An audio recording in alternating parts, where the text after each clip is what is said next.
J'étais assistante de communication. En 2018, Batik International a fêté ses 20 ans. On a donc organisé un grand événement pour rassembler toute l'équipe, dont les antennes, notre CA et nos partenaires français et étrangers. J'étais donc en charge de préparer cet événement, de l'organiser entièrement.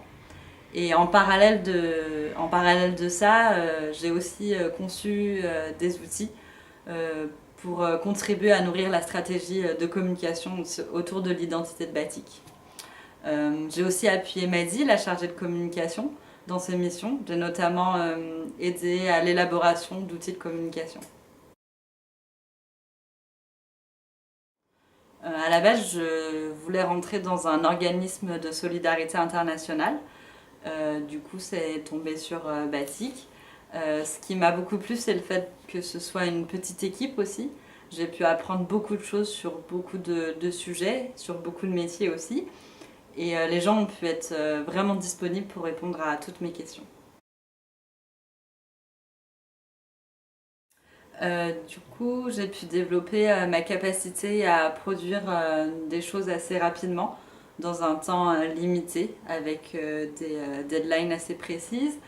J'ai aussi utilisé des logiciels qui étaient nouveaux pour moi, notamment concernant la vidéo.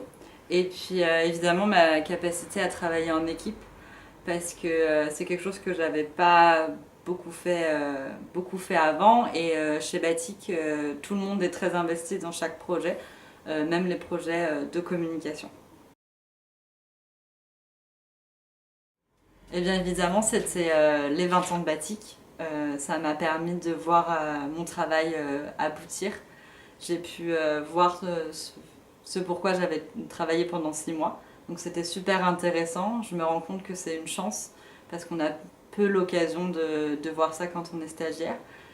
C'était aussi une bonne chose de rencontrer tous nos partenaires. J'ai pu discuter un petit peu avec eux et ça m'a permis aussi de voir de près la relation que Batik entretient avec ses partenaires. Ma principale difficulté, ça a été notamment au début, parce que quand on fait de la communication, on doit apprendre un petit peu tout sur l'organisation, sur la charte graphique, sur leurs moyens de communiquer aussi en général. Et vu que j'ai eu une mission assez courte, j'ai dû faire ça très rapidement et apprendre très très vite. Du coup, pour moi, ça serait challenge, parce que j'avais déjà travaillé dans une entreprise de communication, mais toujours d'un point de vue exécutif, rarement en création. Donc, arriver chez Batik et qu'on me donne un peu carte blanche pour créer quelque chose, c'était tout nouveau pour moi et c'était un vrai challenge.